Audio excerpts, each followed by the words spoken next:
2, 1. Hello again, and welcome to another episode of Slash Chat. Miel here, and we have our fellow guests. Yay! Slash hosts, slash awesome people that I always seem to scratch their heads as soon as I introduce them. So today we have a honored host by the name of Jerry, not Jeremy. You know who we're gonna blame for that? Yeah. The person that we blame for everything. Cardinal? Because for the first time ever, it really actually is his fault. It's Cardinal's fault. I'll admit it. It's And totally just so you know, Cardinal's fault. Twitch is working I fine. blame Twitter. Didn't have a problem on last week. I blame Twitter. It's not my fault. You should blame autocorrect. What's funny is, as soon as you said we're going to blame who we always blame, I almost just said Dave, because the giant foam creeper I made for the gym is named Dave. And so anytime anything goes wrong in the gym, we just blame him. By the way, Karth, your webcam's David's frozen. David's Yep. frozen. Yeah. Let's see what happens when I turn this off. Yeah, it's freezing all over the place until it sees more movement. Oh. It's weird. Oh. It's It has a crapping space over. like- I need a new one. Space. But this was because he was on Twitter and he was typing So if it Jerry, freezes like that. and apparently his autocorrect. Said Jerry. I thought that was intentional, but It should have been. It should have been. I have to admit, I should have just rolled with it and gone, yep. Totally meant now it's gonna. You've set the standard now. We gotta call him that. We don't want to make you a liar. Right? So we're now introducing Jerry. Yep. Yeah, you keep calling me that, and I'm going to start lagging out this stream or something. I'll go play. Ooh. Ooh! Ooh! He'll just DDoS Google, it's all good. Right? We'll you know what? We'll start calling him Germany. Please don't do that. That screams like Hitalia fangirl. That's true. That is true. You know, I've Also, never seen that. Neither have I, because everyone talks about it all the time and like ships Cardinal's countries back. that don't exist. It's because my bandwidth is up He's slightly from the for a moment. frozen dimension. There it goes. Cardinal's in and out again. In and out again. Well, we're gonna have to. Okay, so what have we been doing this week? Other than just completely messing around because... Who are these people? You didn't introduce anyone except Jerry. Jerry? Yeah, gee. Well, you guys are supposed to introduce yourself. Mm. Well, you went him first, and you didn't give us a chance. Well, we had just a guess. I only know who two of these people in this chat are. Who am I? Introduce yourselves. I don't know who I am, and I don't know who the guy who keeps lagging around is. Oh, I just figured people would know by now, jeez.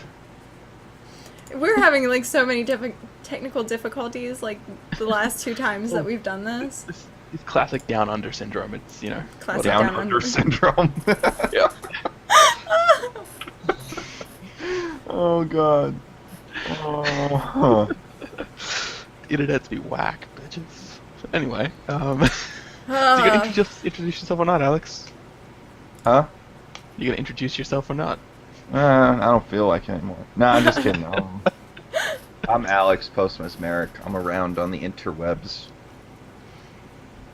That's me. You haven't Okay. been doing any more videos. Oh, now I should talk about what I've been doing? Okay, That was the purpose, I thought. Not the okay, I thought it was, introduction. okay. But, Have we all eaten the skooma today? Like, seriously.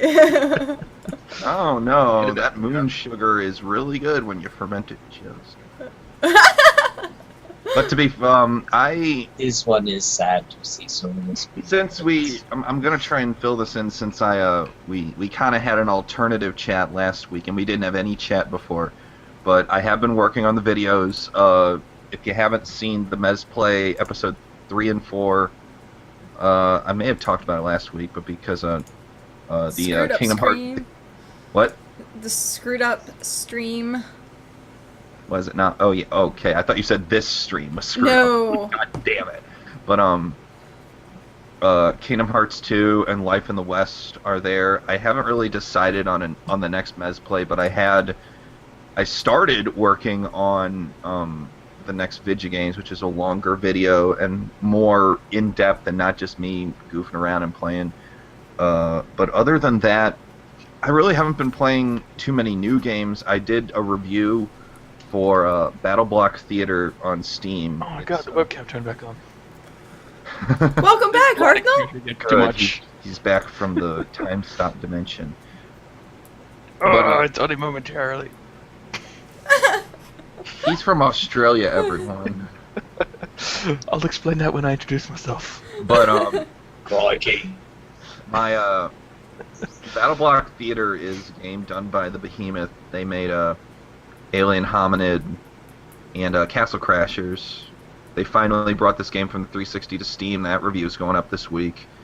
And last night, after I did the review, I'm like, I need something to play. I don't want to do a video right now. I just want to play a game. So I did. I finally got into Vampire the Masquerade Bloodlines. So good. So And- good. And Which clan? Which clan? well, most of my time was downloading the patch because the game wouldn't open after I bought it. I had to find the unofficial patch and do all that stupid stuff before I could even get the thing running. And I'm like, when people said there were bugs, they were right. There's a lot of bugs. But I really haven't gotten too far into it. I'm kind of still associating myself with just how it works. The running is really weird because you don't stop immediately when you don't press the button, so you're like on roller skates or something. But I haven't really played a PC game from this era. Like it's a bit of an older game, and I never had a PC that could run something from that. A lot of the games I play up till now have been relatively new. So when I'm looking at all the graphic design and how all the models work in this, I'm like, wow, Skyrim spoiled me. But My advice on that game would be play it through, most, if not all the way, on any clan but Malkavian, then play it through as a Malkavian. You will appreciate the humor far more. Kat, what are you doing? Taking selfies. Why are you taking selfies on the Really? podcast? Because I can. Because she's a girl. That's Selfies why. for what? She's a girl. She likes Apparently, I really No. hope so, because other than that, I've been lied to for a long time now. It's like that Louis C.K. sketch where, it was on last night on his show. But from what I've played so far, I really like Vampire the Masquerade Bloodlines just because, like I said, it's not your traditional fantasy RPG. It has a setting that's more modern, and I'm really excited to really get into it because it looks really cool in how it interprets that, and I don't expect to sink as much time into it as I did maybe Skyrim, but I'm really enthusiastic to get it started. So that's what I've been doing. It's mostly just been videos, Battle Block Theater, and Vampire the Masquerade. Nothing else really. Cardinal, what have you Cool. been up to? Well, what have I been up to this week? Well, let's see. My security contractor just gone, fuck this client, they're not paying me, we're dropping the contract, we don't really work for you for a while until we get another contract. Oh. So out of money. So because of that, I now have 2 interviews tomorrow with different companies, then I have one on Thursday. Or should I say technically today, because today is Wednesday and it's in the morning. My birthday is on Thursday, yay, which Yay! for me is literally tomorrow, which is cool. You are going And to I be kinda- 27. 23. Crap. I was- 23. Yeah. Wow, you're younger than me? For real? Wow. Yeah. It's okay, I'm the old man here. He's old man Jerry. Old man Jerry. Without my crappy beard, I look like 15. So I mean, if I shave this off, you'd be like, "Oh my God, who is that?" David, I have Um, 10 years on you. Dude, that's fine. It's old man Jerry. Well, I'll tell you what, you don't look it, that's for sure. Yeah, Charlie. Um, Pander.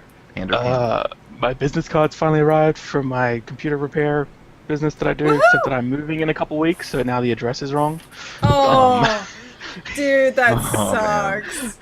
It took them like 6 months to get sent here from where I got them created and printed. Freaking Can't you Vistaprint. just like take a Sharpie and like erase the? You know, Oh, because that looks professional. Just It cross it out. does. Almeter. Hey, you You could guys, post have it you on seen my Facebook business going cards? address. Those are so professional. Mine You also are pretty got them good. for like free. You know, they're like Sort of. ish. They're okay. They look. If I can get this thing to work. Yeah, there's no focus. Whatever. Oh, that is really cool though. Chucked it on my desk. yeah, it is. Yeah, I put a lot of work into them. So that's cool. What else have we doing this week? Freezing by just everything off. It's cold in Australia now. Grr, blanket. Well, lucky you, because we're in like 85-degree weather right now. Can you ship us some of your cold weather, please? I'd love that. That would be wonderful. Wait. Refrigerator Did the box of person cold who air. complains if it gets below 70 just ask for colder weather?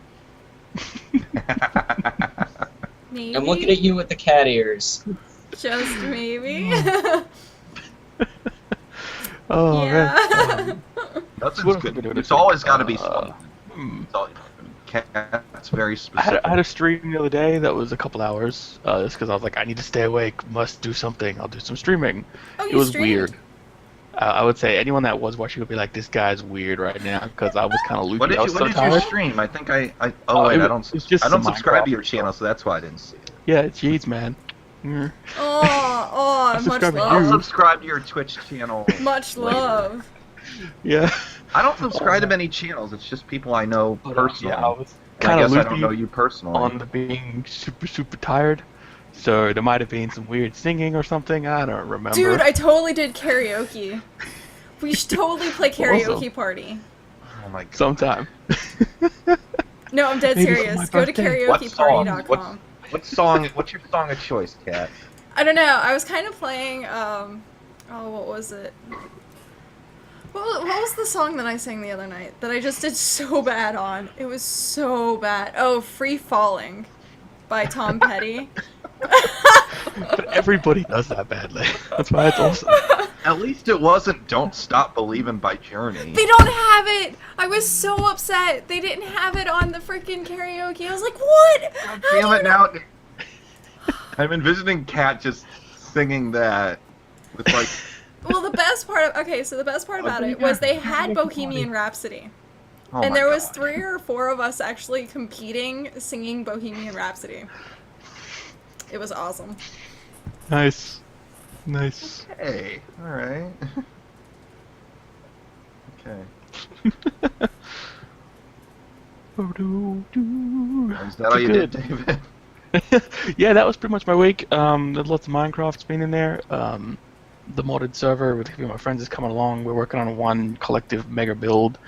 I'm doing all the industrial stuff. One guy's doing the power. One guy's doing all the sorting stuff, and it's crazy more than anyone would ever need. But meh, we have time. Why not? You know what Especially I'm the last couple surprised? days. What are you Yeah? surprised? Grim's not here. Oh my god. I swear. Did he die? I don't What a slacker. He contributes all these questions and then doesn't show up for the show. Jeez. Grim's not here. He's like our only viewer. If my upload speed wasn't so bad, I would stream this as well, because there's a few people that are awake at this time that subscribe, so... Hey, But send I'll him this subscribe way. for Just be it. like, hey guys, we're already streaming. Go check me out. I tend to on the Twitter, but they never show On the up. tweeters. On tweeters. Tweeters. Perhaps I'm just spelling it wrong, you know, like Jerry. Whatever. So Jeremy, or I'm sorry, Jerry, what have you been doing this week? Flipping you off as hard as I can. Oh, don't sprain your finger. It's just gonna be like No, the funny story behind that is I used to know someone who actually did sprain his middle finger from flipping people off so much. Oh, wow. that's Um, freaking hilarious. Yes, it I was. think that by doing it Yeah. so much it would be stronger, but It was. The muscle in his forearm that controlled his middle finger on both arms was actually more developed than it should have been. It's kind of funny. that's awesome. Not the part that he strained it, but the fact that Yeah. the most powerful middle finger in all the land. But, let's see, what have I been up to? Trying to get ready stuff for summer classes at the gym. trying to get those stupid videos together, figure out exactly what stunts are going to be in them, who's going to be in them. Trying to convince my boss that it'd be a funny idea to have a fastball special and a creeper for the stunt double class. If you don't know what fastball special is, Google Wolverine fastball special and enjoy the hilarity. Some Minecraft, I think I said a couple weeks ago I found a village. So, you know, I've been making like a little fortress for them, kind of a town. Because I guess in Minecraft the number of villagers in a village is based off the number of doors. So I'm just going to make a village of doors. And lots of ESO. Actually, I'm like a sneeze away from 44, so... Nice. I'm better than you are. That's because you play more. You That's play because I too has much. no life. It is her life. She just like she prints out the receipt of her transaction of ESO and just cuddles with it in her bed at night. Well, I was supposed to have a leveling partner, but someone went off with another group and just kind of abandoned me, so I'm having to quest on my own now. So that's two Hey. people she's abandoned? Two people in this chat that she's abandoned as far as leveling partners? Okay, Wow. here's the thing. If I had to count the number of times in different games she's done this, we're approaching double digits. So I really wasn't shocked.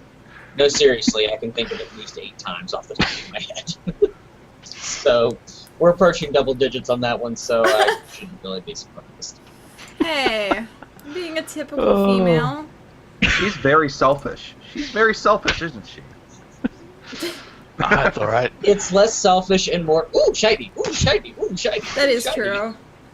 You're not selfish. You have a big heart when you feel like it. But I feel that's a good way to put it. Just remind me the next time I see you to jingle my keys in front of me and see if it distracts you again this time. It's my turn. It's my turn now.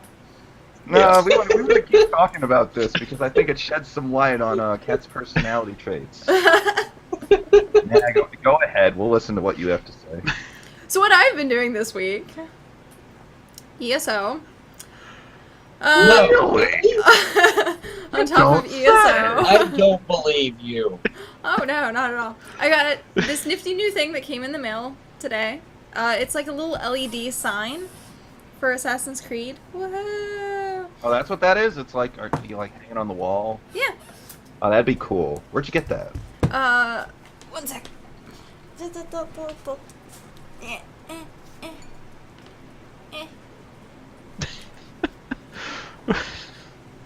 Why do I just imagine something crashing any moment? Okay, so sign. Really awesome sign. That's the Black Flag version of the logo, right? Yep. Yeah. And then LED lights all on the back of it. Interesting. So you pretty much post it on the- Everything is permitted, especially raving. Yes. The cheat yeah. is grounded. We put that light switch in so you can turn the lights on and off, not so you can throw light switch rays. Now, are any of you old enough to get that joke? No. Homestar Runner. Runner. Did you I ever see shouldn't that? get it. I sort of got interested in Homestar Runner for a while, and then I kind of dropped off, and then by the time I came back, the site was down, so... The Oh, did it system finally is go down. The system is Well, down. I mean, they discontinued it, and then for, like, what was it, like April Fool's this year or something, they brought it back for something, I don't know. I should go back and watch those cartoons, they're fun. But to answer the question of where to get one of those signs, you can actually get them custom made off of a girl named Kat Gunn, Gunn. So Katgunn. You can look her up on Facebook and stuff like that. Custom signs are usually like $75, and they can be anything. If you wanted just like a generic logo of like a video game or a character or something, she'll like make a Sounds nice cool. little That is cutout cool. with the I lights got for one. you. They're really neat. There's one that's on there that's like the Zerg, the new Zerg symbol. Oh, it's so pretty. It's so pretty. I was just like, too bad I wasn't like that big into StarCraft that I would have been like, I want that one. But I love Assassin's Creed, so I had to get the logo. Yay! Other than that, ESO, I got to level 48 now, I think it is, almost 49. And I'm pretty much 1.5 levels away from being capped. Except for it's not really capped, because then I have the veteran ranks that I need to go through. So, I still have a little bit till I'm, like, done with the game. So. Interesting. And then you have the other factions to play through. Yeah! Totally. Totally! But yeah, that's pretty much what I've been doing, is just ESO. Lovely, lovely, lovely, lovely ESO. Gotta love that ESO. Uh-huh. I So will be seeing that right we're... Okay. Well, I guess Yeah? we won't Question start time? the next topic yet until he gets back. Almiriel, do you play US? I do, actually. I play on the Dragon, or I always want to call it Dragon's Covenant. It's not. It's Daggerfall Covenant. It's NA. North American servers. Dragonfall Covenant. Daggerfall Covenant.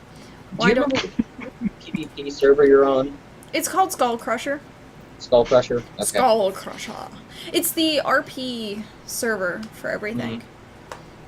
I'll be honest, when I was in Cyrodiil last night, I just picked the one that had the highest number of people from my faction in it and the lowest number of every other faction. You didn't set your campaign yet, did you? Yeah, Oh, okay. I can change it. Well, it takes like you remember how I told you about the green points that you get for PvP? Mm-hmm. It takes so many of those points to actually change your campaign. Yeah, I know. Okay. Just making sure. But yeah. Yeah, Oh, I've so played ESO in a apparently while. I made the perfect build for ESO. Like, Yeah? the perfect. I've become the glass cannon. So, like, I have no health, no stamina, just pure magic, and carrying a resto staff. I do so much damage, and I stay alive. And it's amazing. Like, literally, it's like one of the perfect builds that you can I'm sorry make. for that, folks. You were okay. Yeah, sure. You gave her time to talk about ESO, it's I fine. gave you time to talk about it. That's fine. Talk about what? Like ESO? Yes, Okay. ESO. Totally You ESO. said talk about me. Like, ESO. what are you talking about me behind my back? Like, Yeah, totally. Totally. Okay. We were. 'Cause- 100%. Okay. So, time for the first topic? Mhm. Yes, Awesome. definitely. So, as much as, like, Grim's not here. Where He are sent us, you, like, Grim? like 12 questions. Well, like, half of them I really...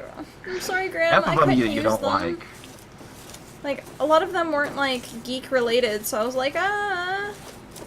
Yeah, Grim, she doesn't like that. You failed. I used a Okay, so I used a couple of them, and I put, like, a geeky spin on them. Cat thinks you're a failure, Grim. No, I did not. I did not say that. Did not say that. Not at all. Okay, so let's see. First topic of Grim? discussion. If you hear this, you're doing us a great service. Okay, Your enthusiasm is well worth it. so topic of discussion number 1. Favorite fantasy monster. Can be evil or corrupted, as well as, like, neutral and whatever. So your favorite fantasy monster. Ooh. That's a hard one. Yeah, because there's a lot of them. Well, yeah. So what is your favorite fantasy monster? Owlbear? Is it really? Yes. Really? That's awesome. Owlbears for the win. I Gotta went through a love phase in owlbears. D&D. There was a lot of owlbears. A lot of owlbears.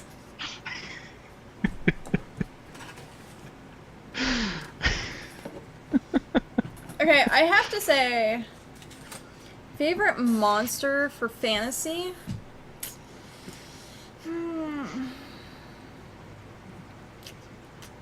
Does Cthulhu count? Yes, Cthulhu counts. Okay.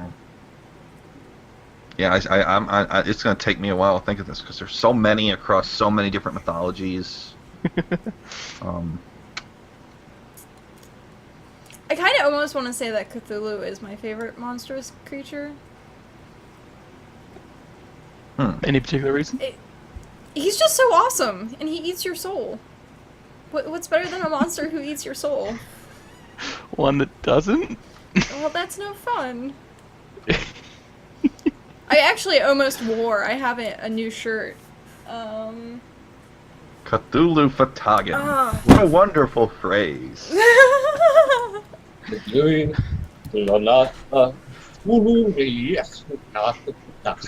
Fatagan. Oh. Say it and you're crazed. No. Too late. It means Cthulhu. What's Rising out of the haze. It's a prophecy. We'll all soon be. That's a real song. I'm not making that up. I don't doubt I saw that in AMV Hell 6, and they used footage from Squid Girl, and I'm like, that's actually a pretty good song. I wore this shirt to bed, so it has like a dog hair all over it. But I mean, looky.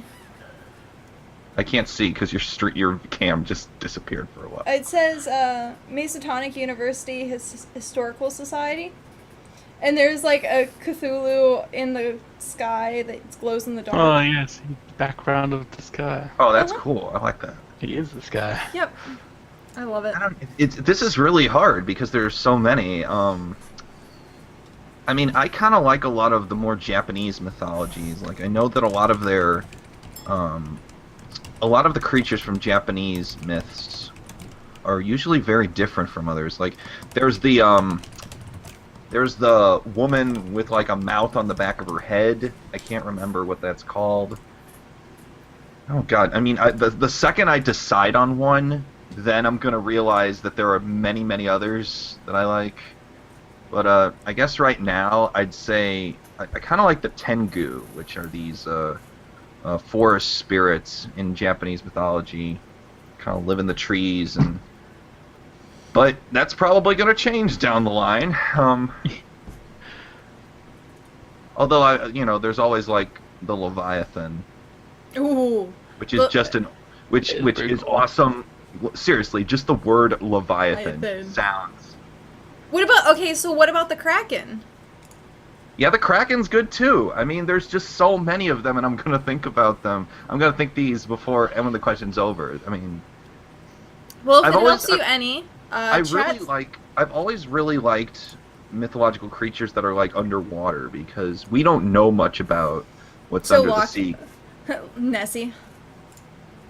Nessie's not a fantasy. Nessie's freaking no. Seriously, the Loch Ness monster, even if it was a real fantasy monster, it's just sort of there. It doesn't really have any sort of. Even if you're judging by what it is, it doesn't have too much mystery. I mean, the mystery comes from people who think it exists, but the creature itself isn't really too interesting to me. Welcome /chatters to a Loch Ness advocate. Advocate? I get, what's the word? Oh, what word? I don't believe it exists. Enthusiast? Maybe that'll work. Enthusiast sounds like a fanatic, and I'm like, I don't track Nessie because Nessie doesn't freaking exist. But I think the idea of a lot of underwater creatures is that we don't know much about what's under the water. There's still so many places under the sea that we really don't know what's going on there. So I mean the Kraken's definitely up there because the Kraken is just badass when it's above the water, and we don't know what it does under the water. Okay, so chat has stated by Semtex2199 that his favorite monstrous fantasy monster is a harpy. That always reminds me of Yu-Gi-Oh! Abridged. Harpy, yeah. Speaking They of actually abridged, I have- watched all of Dragon Ball Z abridged yesterday. Oh dear God. Oh, that's so funny. dear I've never God. seen it before. Everything ever, and Team 4-Star does is just gold. I swear I laughed so hard I almost threw up a couple times. I was just like, oh my god. There are actually A some. biscuit? You want a biscuit? Have a biscuit! Hey, Vegeta. Oh, it's so good. I'm hunting you. I am hilarious. If you really want to laugh, look up DBZ abridged. Wait, oh god. Okay, I'm curious when you're abridging an Oh abridged. yeah, it's freaking hilarious. Hey, Vegeta, hilarious. Fantasy Please, monster. you're really one-liner. What are we considering fantasy? Like, would White Wolf World of Darkness Yeah, count? anything or- that's not okay. real. Okay.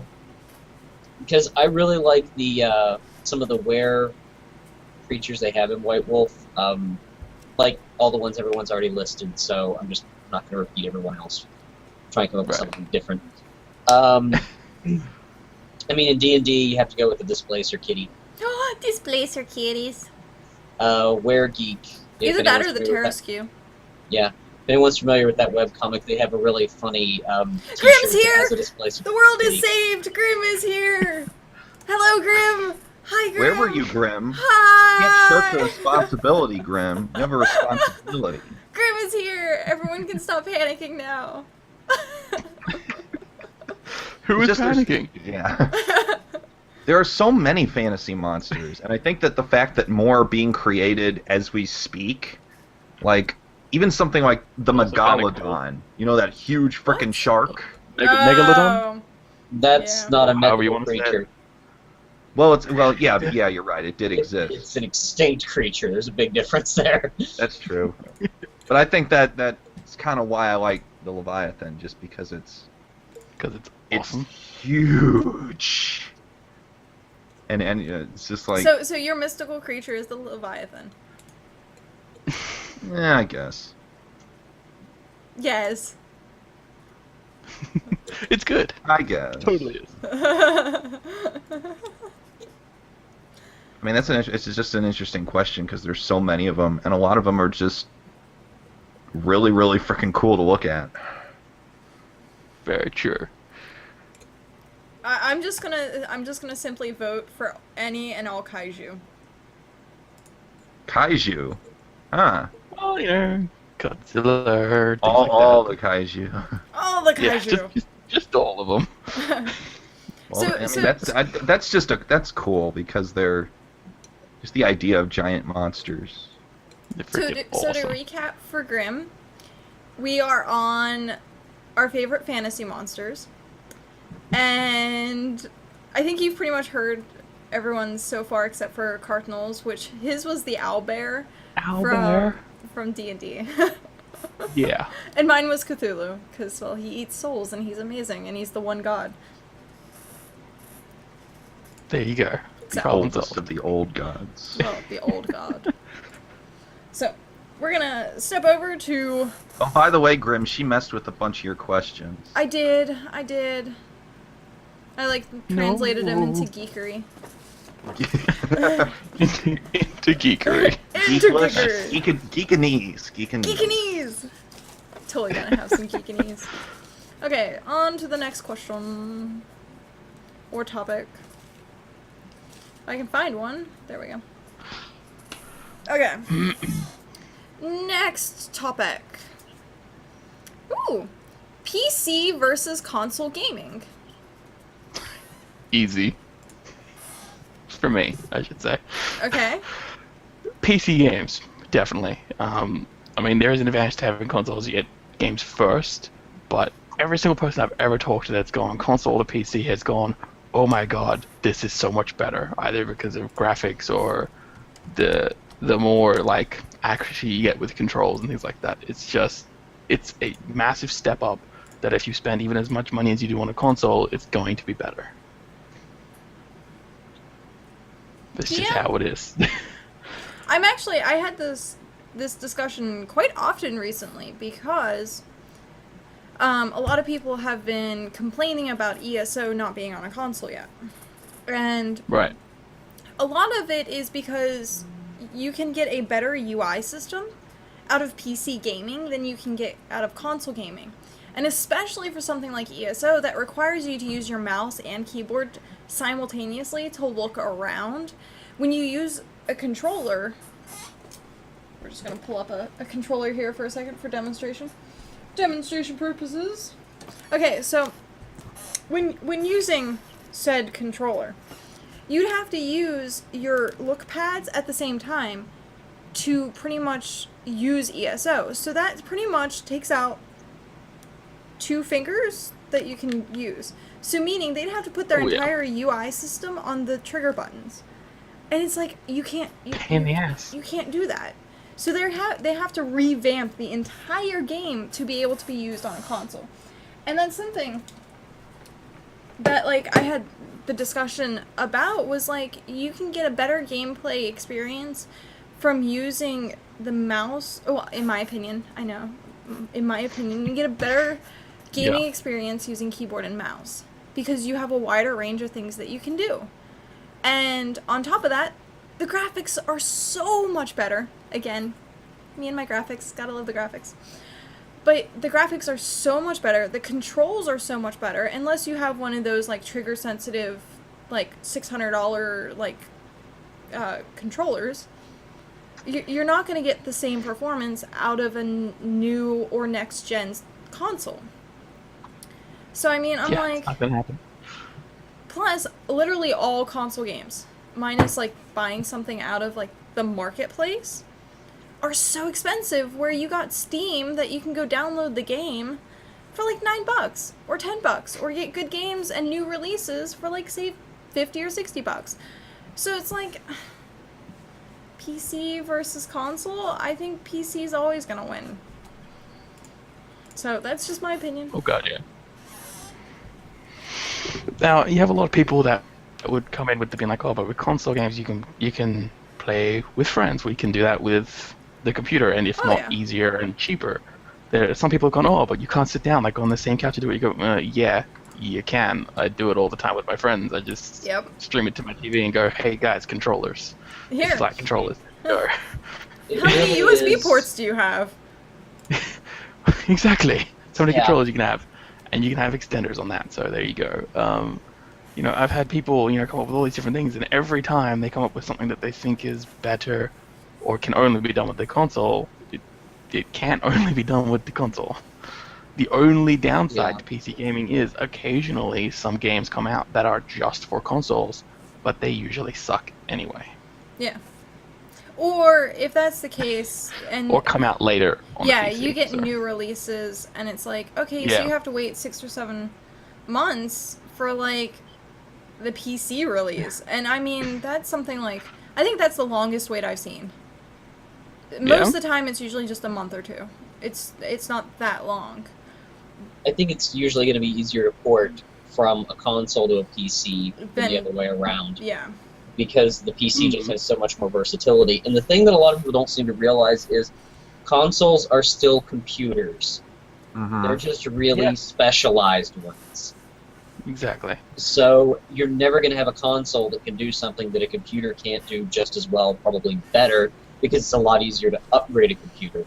I think I said before, I think the last system I owned was like an N64 in early college, and then I didn't get another system until the Kinect came out for the 360, and that was towards the end of the 360 time. And every game I did in between there, and that was probably about 10 years worth, was just on PC. And console games are fun, like you said, because they are designed so you can sit around a room and play with your friends.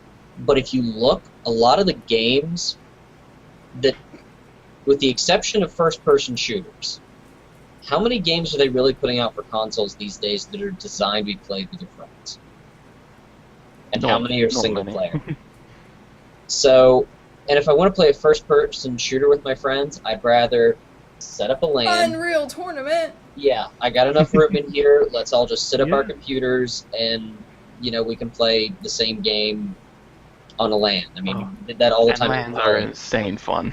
Yeah, I mean, I was that jackass in Unreal Tournament that I would find that spot where no one could get to me, and I'd launch the Redeemer missile and just circle it around the top of the level, just waiting for a large group of people to be down there duking it out, and I'd look over my shoulder and go, "Hey guys, what? You have been redeemed," and just nuke everyone. The phrase "God damn it, Jeremy" was heard quite. I imagine so. People hate the Redeemer so bad. But it's so funny. I mean, I never won those rounds because I had to sit there and hide for a long time, so my kill count was terrible. But I didn't care because it was my fun. It was worth it. Yeah. And I mean, we would kidnap the computer lab at college, and there were like 30 of us in there playing Counter-Strike, D2, Warcraft 3, Alex, what Unreal did you drop? Tournament, I hit my pop filter, so my microphone came down. Sorry about that. and something. There was another game in there. I don't remember which one it was. So, you know. See, like, something that I kind of want to say that consoles are kind of catching up to computers with is definitely this newest generation that has come out with all the integrated features that it has with Twitch and with using like the smart technology of being able to make your gaming console a TV. I mean, it's kind of catching up because you can use the web, you can use stuff like that. And it's kind of like, okay, look at the price of a new gen console. Mhm. It's usually like $500-$600 coming out. Look at a low-end computer. It's usually about $500-$600, if not cheaper. I mean, sometimes you can get like a decent computer for like $300-esque. I don't recommend going and getting a boxed one from Walmart or Kmart or something like that, your local retail store. Those are awful. Awful. But Yeah. it's kind of like, for someone getting into it and into a gaming atmosphere, I almost want to say it's recommended to go console first. Like, hands down, because, well, It's one, plug and play. it's more user friendly than having a computer is, but in nowadays like society, who doesn't have a computer? Yeah, Like, and here's the thing. Okay, and people are probably going to hate me for this next statement. I am not a huge fan of Apple products, not because they aren't good, but because you get it, and it is what it is. You know, there really isn't a way to upgrade it. Like, my tablet's a Samsung. I'm totally with you on that, Jeremy. Totally Yeah, with you. my tablet's a Totally. Samsung, not because I despise how Apple, like, their product works. It's more, it was the same price as an iPad would have been, and it has a memory expansion slot. Yes. The iPad didn't. I like things that I can upgrade. I don't like something that just becomes obsolete and I throw it away. And consoles, unfortunately, are kind of like that. They're kind of like an iPhone in that once they're made, you can get software updates, maybe even firmware updates, but as far as upgrading the internal mechanics of what it is, or completely changing how it works, you can't really do that. Whereas you can with a computer, and we're getting to the point where they're adding all these features that you're talking about to consoles, but at that point it's just a computer that really is only designed for gaming. And Yeah. we already have those. They're called gaming computers. And you know what? If people are very much like, oh, but I want that easy to use interface, just use Steam and go big picture mode. It's identical to like every dashboard ever made And- for a console. Well, I mean, and you've seen the Steam boxes that are starting to come out that are Yeah. just going to be, you know, bare bones PCs that are designed to game In using big Steam. picture mode.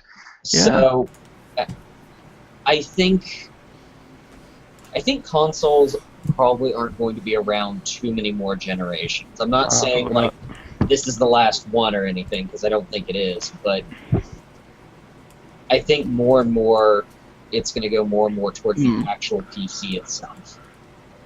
Probably. Okay, I'm going to put in my 2 cents because I wanted to hear Yeah. what you guys had to say first. Cool. Now, I think that if there's one distinct advantage about a console over a PC, it's that if you buy a game for a console, your performance will be exactly the same as everyone else's. Exactly. The thing with PCs is that if you buy a game and your PC doesn't have the specs for it, you're not going to be able to play it, at least not as well as intended. The thing is, when you buy a console game, it is guaranteed to work on the system no better and no worse than anyone else's because they're identical. The consoles do not vary. True. Well, that's why I said it's kind of like the iPhone. However, as someone who just got a gaming PC last year, I remember in college, a lot of my friends had gaming PCs and they really didn't play their consoles too much. And they said, get a gaming PC, it's worth it. So I ponied up about $1,200 for my PC. I didn't build it myself, so that's why I didn't buy it pre-boxed either. I actually got a manufacturer to build it for me, and I got to pick the parts, and they got to test for compatibility and everything. Because to do it. Because I'm not good enough to do it myself. I'd want And people that haven't done it before, it's a good way to do it. It costs a little bit more, but it works out well because they know exactly what they're getting. Because all these things work together. Yes, they will do it for you. I think that if you're going to build your own, you should get a cheap one first and practice first. So, make sure that you understand how because there's a lot of procedure for that. Once I got my PC up and running, and I got on Steam, there really was no turning back. I can say without any hesitation that PC gaming is superior to console gaming.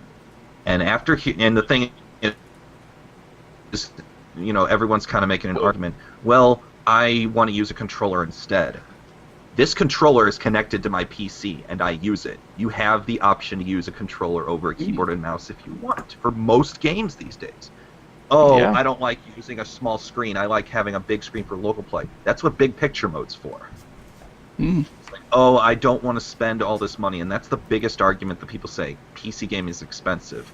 But if you compare the Steam sales cancel that out immediately. Completely. I got like 30 to 40 games on Steam for the price of a retail game, brand new. Dude, it was like not even Steam. You got Humble Bundle goes fucking crazy. Humble Bundle is like a godsend. You have Humble Bundle sales, you have Amazon sales, you have Steam sales, you have GOG sales, you have Green Man Gaming sales. They have sites dedicated to reporting all the PC sales that are on the internet right now. So and I still hear people say that that PC gaming is too expensive, and I'm like, the games cancel out. And Actually, so, go ahead. Speaking of Humble Bundles, right now, if you go look at their Humble Bundle deal, it has Saints Row the 3rd, Saints Row 2, Risen 2, Sacred 2, Dead Island Game of the Year Edition, the full DLC package for Saints Row the 3rd, Metro 2033, Risen, and Sacred Citadel. I actually got a lot of those games on an Amazon sale. After THQ went under, there was this big, enormous PC gaming sale. $20. You get practically everything. You get all that stuff. You get like Darksiders 1 and 2. You get Red Faction, and that's like there was like 35 games on that sale, and it cost $20. And a lot of console games are like, it's on sale, but it still costs a lot. With Humble Bundle, you could literally pay $1 and you get those first 4 games. You pay $6 really good. on my side, and you get all of those fucking games, and it is a fuck ton Yeah, forget of Dead Island games side. for $1. Saints Row the 3rd. Yeah. Because that's worth it. And I know, like, I spent $1,200 on my PC, but that's because it's probably between mid-range and high-range, closer to high-range. Mine's not... What are you laughing at, Kat? She has a stick of her ranch caught in her throat. And I just think Wait. Ready for this? Are you ready for this? Yes. Are you ready? Yes. Are you positive? See? Stick of ram stuck in my throat.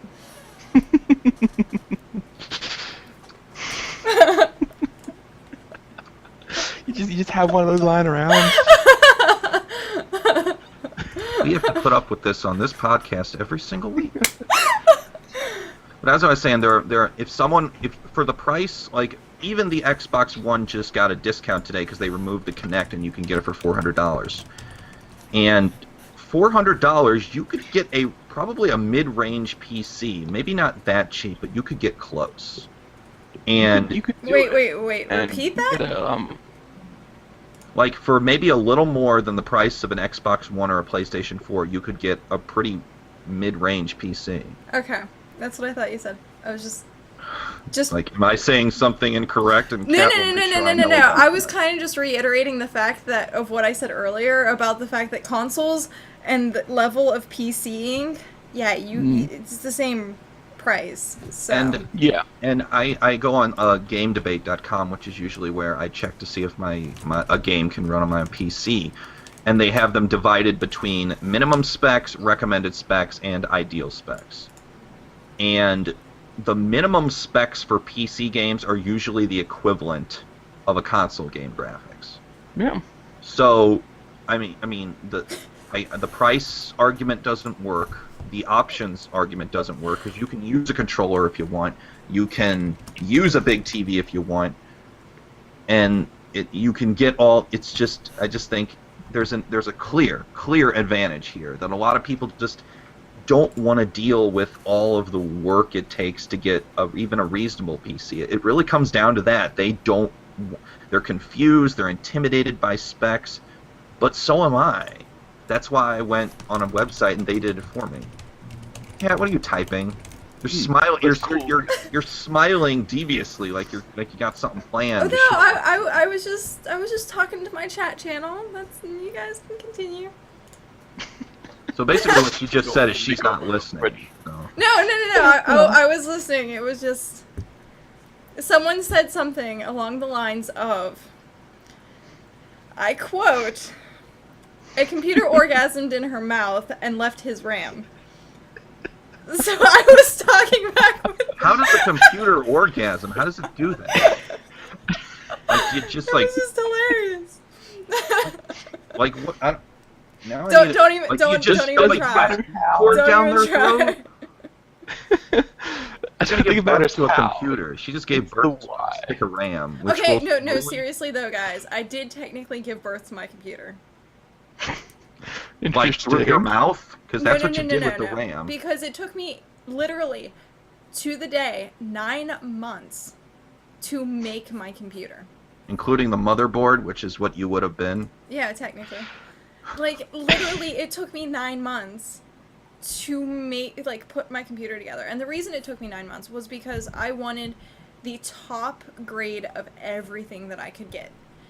And to do that and do it smart, keep in mind, guys, if you guys are planning on ever making a high-end gaming computer, and by high-end, I mean I spent $3,000 on custom-made parts, and this is all through deals. This was through Black Friday deals, this was through, like, Easter deals, Cyber Monday deals, spring deals. I literally had waited 9 months to accumulate everything. And it still cost me $3,000. And that was just like one of those things where I was just like, I literally birthed this computer. It was kind of nice. And I'm trying to. There was one more thing I wanted to say. Oh yeah. Really, after I got this PC, you realize how completely petty the console wars are, because you have access to not just the AAA stuff, but all those little indie offerings. All those ones that are only on PC, or maybe you can only get them from websites as demos or something. And I think Yahtzee said it best. He's like, exclusives are basically what the games that each console manufacturer has taken hostage. Because that's really what they are. I mean, and then once you have a gaming PC and you have access to all of the multi-platform stuff, not maybe every single one. Like I'm still waiting for Red Dead Redemption on PC, which is probably never going to happen, because Rockstar's terrible at optimization. But if now I'm just judging these consoles based on what I can only get on those consoles. I'm judging them based by exclusives. And that's why I love Nintendo's consoles, because they are built on exclusives. PlayStation kind of comes second, and the thing with the 360 is that all of its really good exclusives aren't exclusives anymore. You can get BioShock on your PC or your PlayStation 3. You can get Braid. You can get Bastion. You can get all the... And Battle Block Theater was originally a 360 game, exclusive. Not anymore. And that's the big problem that Microsoft has. So right now, since I have a gaming PC, and I don't regret it for a second, I'm just judging these consoles on exclusives. Because really, that's what you're doing. Yeah. And you realize, oh, you little Xbox, PlayStation fanboys, we are so beyond that. We have all that good shit. That, and we usually get the secrets before they come out. Yeah. Oh, yeah. Because there's a lot of games that we've had access to before the general public has even seen within the last 6 months. Right. Yeah, you Keep got in beta mind- tests, you got like yeah. demos, you got all sorts of Yeah, stuff. so Diablo 3, even though it was Yeah. No. I'm going to go one step further. And pull the heartstrings of those first-person shooter people. We played Titanfall first. Yes, we did. We had beta to Titanfall before it even hit a console at all. And that's And we're- one of the and- best things. And even if you have the games, we have mod support. Mm-hmm. You can mod stuff. If a game isn't like Vampire the Masquerade Bloodlines it was totally buggy and would not work on my computer. I download a mod, all fixed. Yep. And the thing is, the PC community is so involved. They have all of this access. They can make those mods fast. That's how Dark Souls got fixed so quickly after the terrible launch when it came out. Because because we have access to all that. We are involved. So if you want to get a console, the only advantage a console has is exclusives and just being able to know that the game that you buy is made for that console and it will run no better on your console than someone else's. Right. But when it comes to just having the options, to having this open door policy with games, and being relatively inexpensive, all things considered, there really is there's no debate. Every single person the people who told me that I would like PC gaming more than console gaming were right, and everyone who I've told who I said get a gaming PC, and they did, they thank me and they have no regrets because it just opens the door until it overheats or you get like a major thunderstorm and your motherboard frieds. Well, that's why you have a power to Red Ring of Death. Well, that's true. That is true. And the hard drive issues that the PlayStation 4 had when it first came out, too. Oh, and what about the Sony account hacks? Yep. Technical problems are across the entire spectrum. They're not limited to. Well, yeah, that goes back to They what are we said far earlier. more preventable on a computer, though. Yeah. Consoles are computers. They're Mhm. just... I know, but I mean, like, they're a on the one-trick pony. PC, made desktop, it's, because there's so much variety and so much changeable, there's things that are preventable. I don't really Well, like playing console games that much anymore now that I have a PC. I didn't either. Well, I mean, how many of us have played hours and hours of Skyrim, and, I mean, how many mods are there for that game? Yeah. There are websites that have like best 5 Skyrim mods of the week. Yep. Yeah. So actually, this is going to roll us into our next topic. Okay. Because we actually Okay. touched on it a little bit with this current one. Because we kind of have a consensus on the last one. Yeah. What is your opinion of early access? It's great. Double-edged sword. Well, yeah, it's a double-edged sword. Like I just saw, I don't know if you guys know who Jim Sterling is. He's sort of this outspoken GARM journalist. He's more just a pundit, I guess, of the game industry. He has had a recurring theme on a lot of his videos that early access does have problems. He played this game, I think it was called like Year 2033 or Earth, I don't know. This really garbage early access game. It was clearly incomplete, and the guy, it was $20. And $20, if you saw this game and you knew that someone, like you could go off the map, like in big rigs, where there's just nothing out there. You can see this little square of the arena, and that's being charged.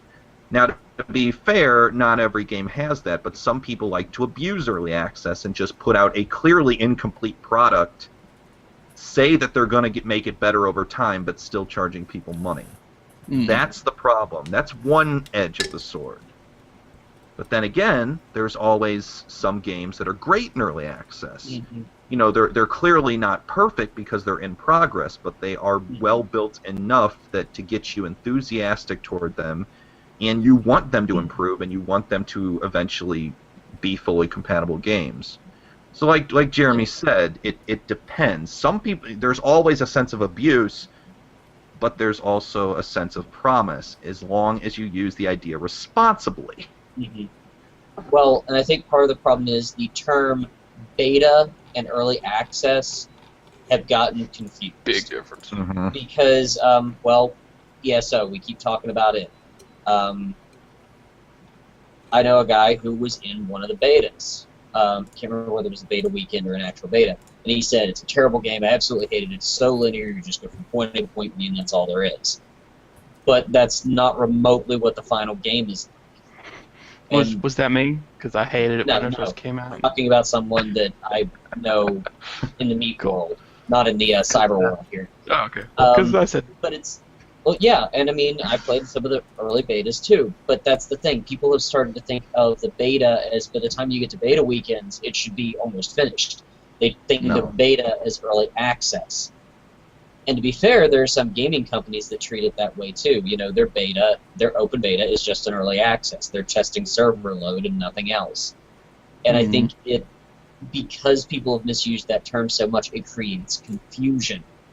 Because when something is still in the beta stage, you can't judge it as the final product. When something is in early access, then it should really be almost done. Mm-hmm. Like for ESO Online, again, because it's just a recent example. When it went to early access, that is, I prepaid so I get online 5 days earlier, the game I get access to was the same game everyone else got access to 5 days later.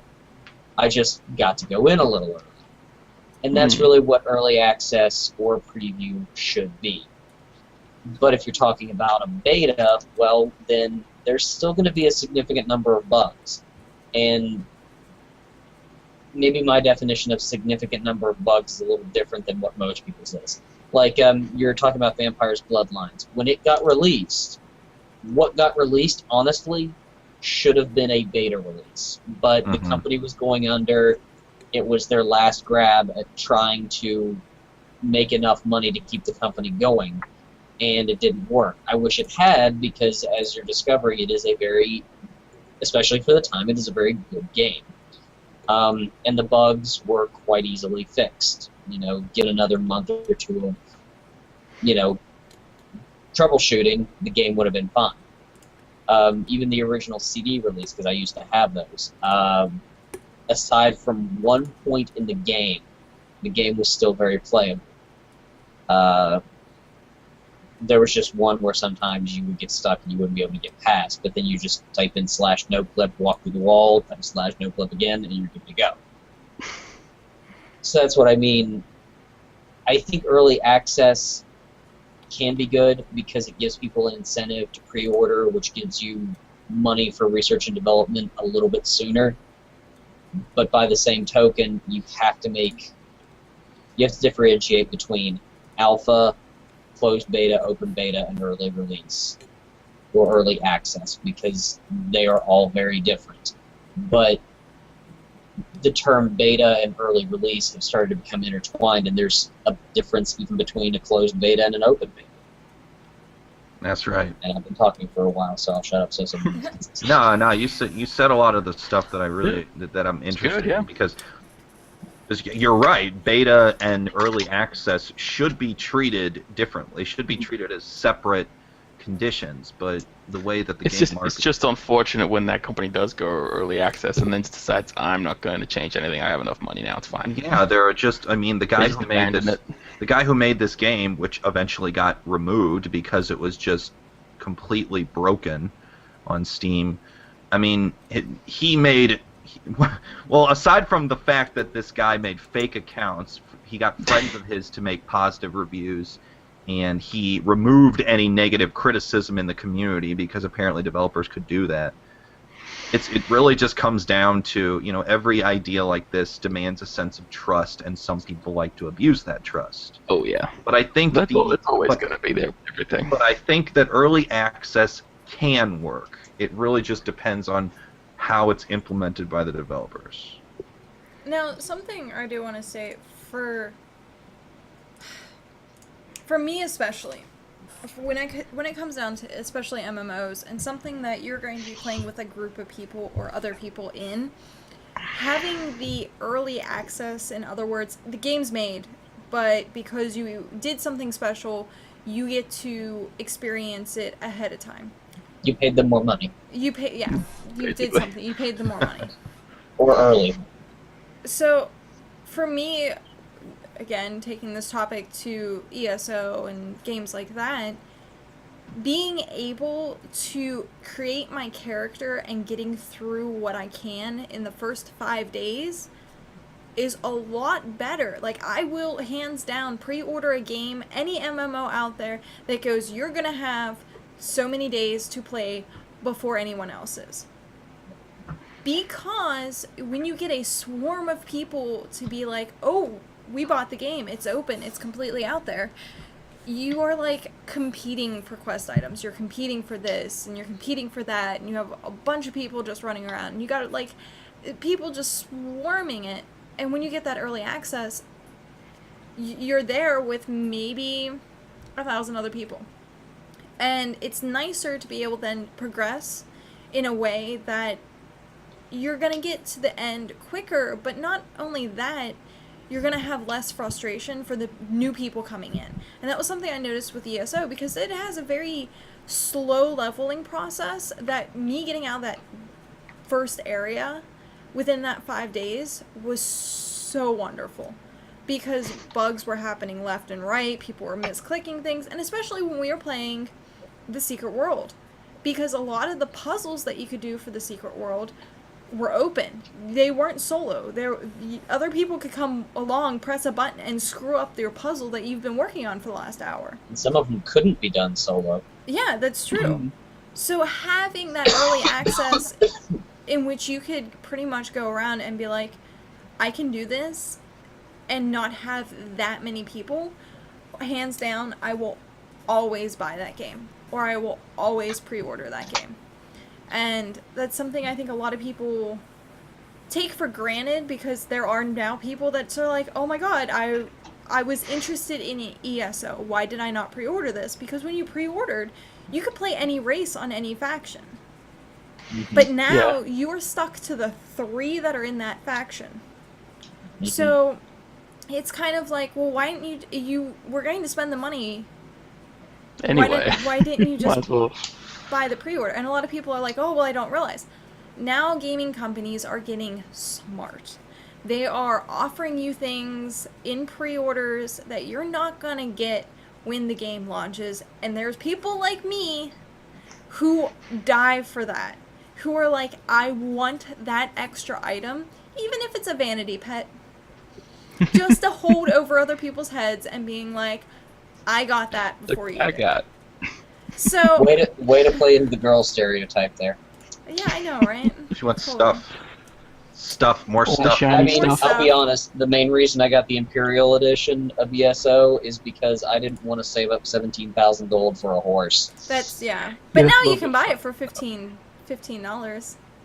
Yeah, well, I also got the Rings of Mara to help level, but your leveling partner kind of disappeared. Bailed. Yep. Twitter. I will leave you to fend for yourself and rot, while I go on to bigger and better things. That is pretty much what I did.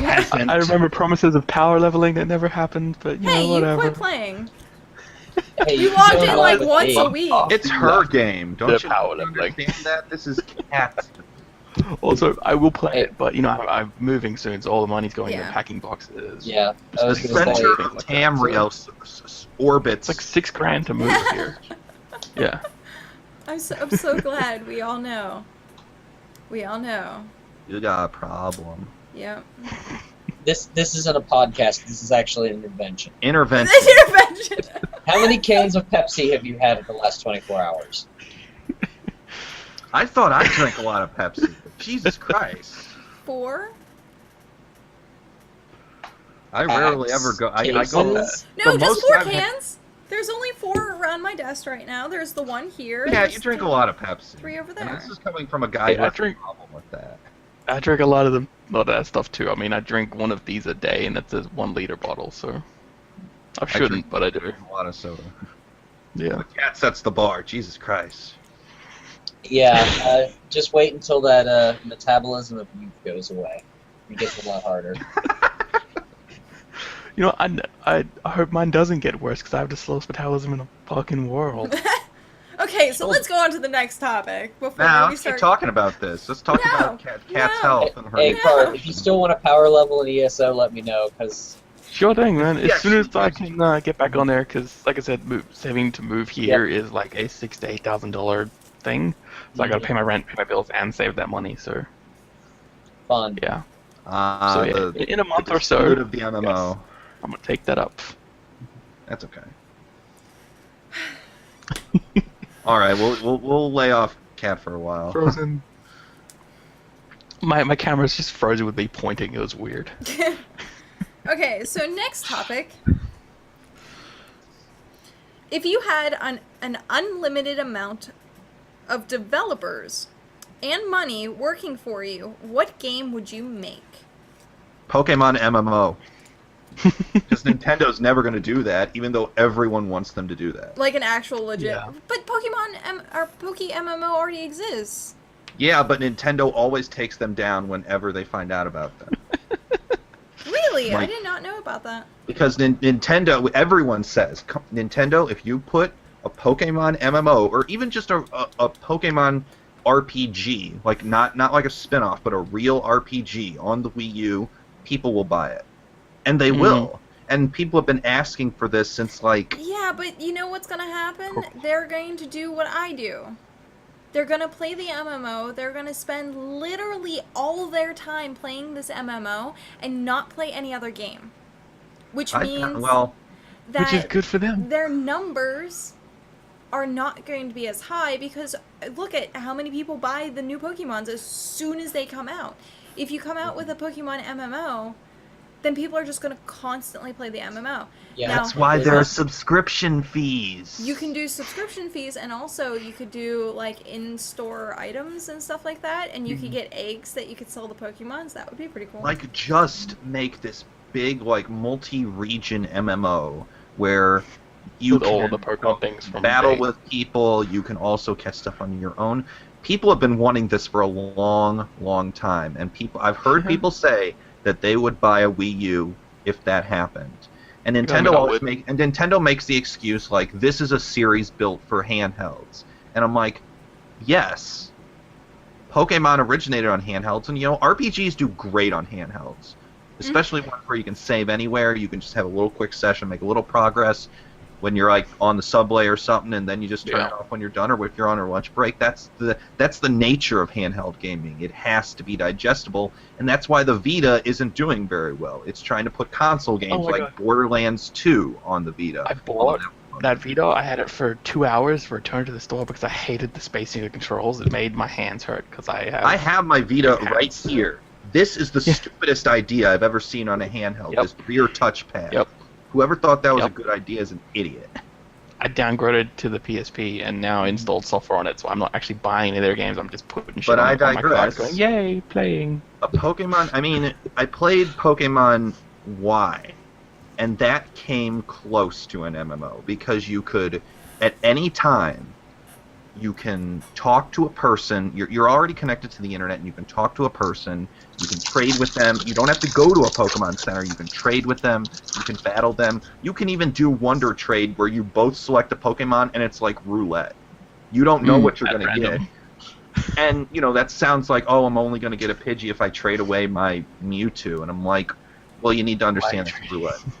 And I think that the MMO, I mean, I don't think, at the moment, I don't think that could work on a handheld, because it's not powerful enough, and it doesn't have a constant internet connection. It's only local. Not enough battery life to control the people wanting to play it for hours on it. And I just think, like, this is something that's been asked for. This is something that's been, that people, like Kat said, there are people who've made Pokemon MMOs on PC, and Nintendo's taken them down every time. Like, the fact that these exist show that people want to play them. If you're not going to do it, then let someone else do it. But they're Nintendo, they're never going to do that. From a business standpoint, I don't think they would make less money if they did it, which is probably why they'll never do it. I think that eventually they're going to cave. I don't know when, I don't know how, but eventually they need to understand this. get like another developer to do it. If it's not in-house, get like Monolith Soft, the people who made Xenoblade, get them to do it, because Xenoblade used a lot of mechanics that you'd find in MMOs. And the thing is, Nintendo, don't take them down unless you're going to do it yourself. Either step up or shut up and let someone else do it. Rant over. Mez out. Mez out. Done Session.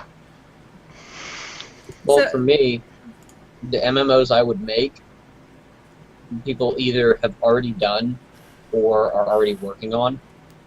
So I'd pretty much just... Well, it doesn't have to be an MMO. It just has to be any game. Yeah, just make any kind of game. Well, even then, because I found... See, this is why I'm hoping Elder Scrolls keeps going the way it is, and I'm hoping Secret World comes back a little bit more, because I like games that are big enough that I can just keep playing. And with an MMO, because you have interactions with other people, and they aren't always going to be the same people, you can keep playing the game, and you get a good value for it.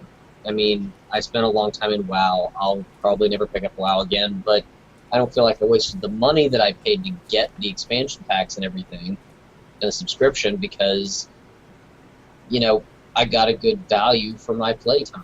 Secret World, I got a good value for my playtime. I actually played more per dollar spent on Secret World than I did on WoW. You know, I Well, got didn't more you bang for my buck spend there. like a shit ton more money on the Secret World than you did to spend on WoW? Nope. Subscription fees totaled over the course of a couple of years, plus the cost of the expansion packs, because remember when I got it, I had to buy WoW, I had to buy Burning Crusade, Oh, I yeah. had to have... Yeah, and each one of those expansions was, you know, I didn't get them on sale most of the time, so each one of those expansions was like $60. So no, I didn't spend more. I spent About the same. less. No, significantly less when you total up the subscription fees and everything. Oh. You gotta figure a year's worth of subscription fees at $15 a month. What's 15 times 12? I mean, even 15 times 10, there's 150 right there. Right. So you're talking almost the amount of money I spent on Secret World just in subscription fees to play WoW for a year. So it's really weird that you're doing that on camera. Wait, what? What you're doing on camera right now, that's really weird, especially since you're the big one on my window right now. I get to watch you she's like picking your swabbing ears. at ears. Yeah. At first I'm like, what is she doing? Is she like doing an earring or something? But as no, far she's as- shoving those things in her ears. Yeah. As far as games go, the Cthulhu-based, horror-based games, I really like those. I guess I'd just throw some more money into that. Right now it's just Vampire, but the idea of a White Wolf MMO where you could play like the different changing breeds of werewolves, as well as you could play the vampires and all the stuff that goes in with that for the old World of Darkness, that really appeals to me. And Shadowrun, as far as they are developing an MMO for it, it's kind of in the alpha stage, and you can actually buy it on Steam ahead of time. It's kind of like kickstarting their MMO, but it is still an alpha stage. So, you know, there are a couple of reviewers on there who gave it a negative review and said, you don't get very much with this, and it's really buggy, and I'm like, it's an alpha. That means earlier. I want my beta. alpha to be a full game, as opposed Exactly. to something that's not. So, you know, if I hand them $40, I know I'm handing them $40 for a future game. What I'm playing right now So- is me working on their game for them, and I'm okay with that because I love the Shadowrun IP. Secret World, I'd throw a bunch of money at it because I really like horror-based games, and they're, you know, up until very recently, there haven't been that many good ones out. So what game are you making? Am I Well, making? you said that, that you said, well, he said that a lot of the games that he wants are either already made or Kind in of the already. works. Yeah. Yeah. Yeah. You would just bring the Secret World back to life. I mean, it's not dead now, but yeah, that kind of game where it has a lot of puzzles and has a horror-based theme. I really do enjoy those kind of games. And I mean, it has the Lovecraftian references that I would throw into it. You just now found out what today's T-Fury is? I did! What the heck is It's that? so cute! Legend of Zelda. Yeah. That said, Link. I can think of one IP Find that. would make a fun video game that I haven't seen yet. Because all I've Yeah. seen is the tabletop and their beta testing the LARP version. And that is the Dresden Files. Which, by the way, By the way. someone on this podcast has gotten access to that LARP. Aren't you glad I told you about it? They literally only did like 250 of them so far. It's like the alpha for the Dresden Files LARP. I got to be a playtester. Awesome. So excited. This is the first and only time I'm actually gonna like fangirl squee on stream because it's so ridiculously stupid. So yeah. But yes. I totally got in on that. Nice. But If I had infinite money and dev resources, I would make a proper D&D online game, like a proper MMO. None of this DDO shit that is horrible and like the worst game I've ever played, ever. I know Ever. plenty of people who would slap you through the computer right now. I am one of the biggest D&D fans ever, but that game is horribly made. It is just Yes, bad. I know. You know, I even played it for a while, even though I didn't like the way I played. I'm like, no, this is D&D. It's whatever. It's good. Right. But no, the game itself was just made really bad. I feel like if they just like ported Neverwinter Nights to massively online, then it would be better than DDO. So you know, and Neverwinter Nights is it's pretty good. So Well, you know, they did the Neverwinter Nights MMO. Neverwinter, yeah, I played that. It was actually pretty good. But it was a Yeah. little too I finished linear. it. Yeah, I finished it flat out before the beta Yeah. was even over. Yeah, that's a game yeah. where that was a good game if it hadn't been quite so linear, if there had been more options. Because Probably, I started playing it, I started leveling a bunch of different characters, but it was the exact same quests, the exact same quest line for Oh, yeah. every single one of them. Just by got the final boring. release, I had multiple level 60 characters. I was like, yeah, I'm done with this game now. So I think that's everybody. Hey! What about me? What game would you want, Catherine? I thought you already mentioned it. Oh well. This is So- where I get virtually laughed. The game that I would want, if I could have the unlimited resources, would be making a .hack sign MMO. And a lot of people, like even in the chat right now, said they'd make a Sword Art Online with the Oculus Rift. This is pretty much like what I want to see happen, is if we pull in, say, Log Horizon, .hack, pull in Sword Art Online, and make a virtual game that we could actually be like so absorbed into that we use the Oculus Rift or something of the Oculus Rift capacity. Instead of just sitting here playing with like the keyboard and mouse, you get put into it. And that would be what I would want to do. Is if I had unlimited developers and unlimited resources, that would be Along the game. the virtual reality line, have any of you seen the stuff from CES this year? What was One that? guy made a CES is like a big technology convention for stuff, but there was a virtual reality sort of section where these guys made a proper like a stand that you would stand on and walk on, and because of the way it had been designed with the shoes, you could literally run in place or whatever, and Oh, you that's would be cool. feeling running forward, and it worked perfectly with the Oculus Rift and how they set it up. And so they gave the guy like an actual like gun that sympathized in with the game, so you know where it pointed, it went wherever you shot, and had all of that stuff together. So like he was like full like bolting on the spot and doing everything that you would do in the game, and it was pretty cool. Everything, all of those techs added together made a pretty awesome environment. I want an So you know Assassin's we're Creed close to simulator. that. What's that? I want an Assassin's Creed simulator. That would be pretty cool. Wait, that's my day job. Never mind. Fuck the simulator, he actually gets to do it. Right? Hey, the foam pit's open for Probably. the summer, so back to doing 12, 15-foot leap of faiths into it and scaring the parents.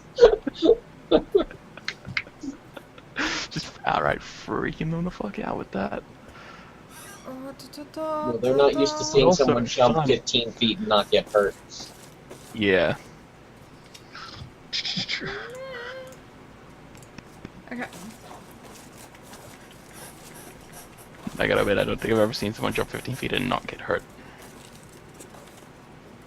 So yeah. Well, I'm dropping 15 feet into a 6-foot deep pit full of foam cubes, so Yeah. Which is awesome. yes. Okay. Haha! I like this question. I like this question a lot. And it kind of touches in with a lot of what we've been talking about all today. It kind of summarizes everything we've been talking about today. Let's put it that way.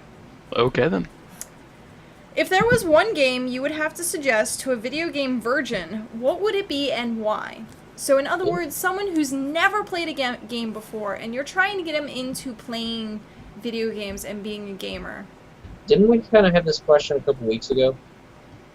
Sort I don't remember it, but maybe. Something about what kind of... It would have to be simple Yeah. and addictive. No, this was that's like for what sure. our first games were and what games Yeah. we got into. No, there Hmm. was a question a couple weeks ago that was almost the same. I don't remember guess it. what? I don't remember it. I don't either. And I write these damn things. So, if you could suggest a game... Well, if we already did it, Jeremy, then what did you What give was as your your answer Um, before? It depends on the person, Yeah. because depending on what their interests are, depends on what they're going to be interested in. If you've got someone who loves sports, well, introduce them to a sports Get game. out of our gaming world. Go play real sports, you outsider. You are not welcome here. No, I'm If just you've kidding. got someone who is really into... like, okay, I well, remember your discussion about this, but I don't remember what the question was. it was almost the same. It wasn't quite the same, but it was almost the same. But yes, I'm essentially going to give the same answer. If you've got someone who's into sports, give them a sports game. If you've got someone who, is an action movie junkie and really likes, guns and explosions and stuff like that, obviously you're going to go with a first-person shooter. If you've got someone who really likes stories, you're going to give them an RPG. If you've got someone who likes Lord of the Rings, well, But what, got a what couple of game... really easy games to choose from there. What if we have a completely blank slate? Say someone who... Okay, for example,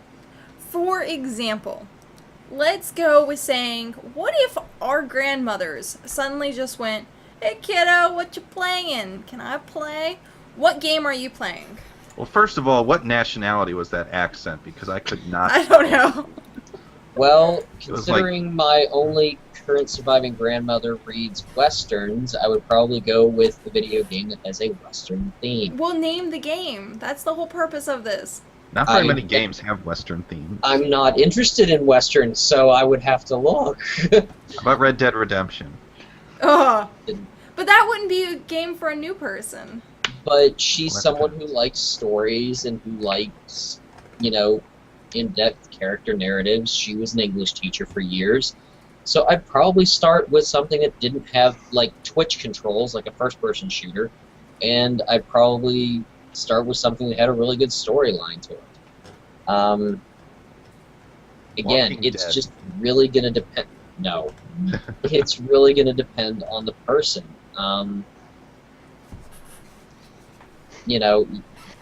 You can't say a blank slate, because if you're talking about just yanking someone off the street, then, even then, though, if I'm yanking somebody off the street, if it's someone who has decent reflexes, first-person shooter. If it's someone who looks like they just want to sit there and watch, a movie that they occasionally interact with, I'll give them one of the Final Fantasy games.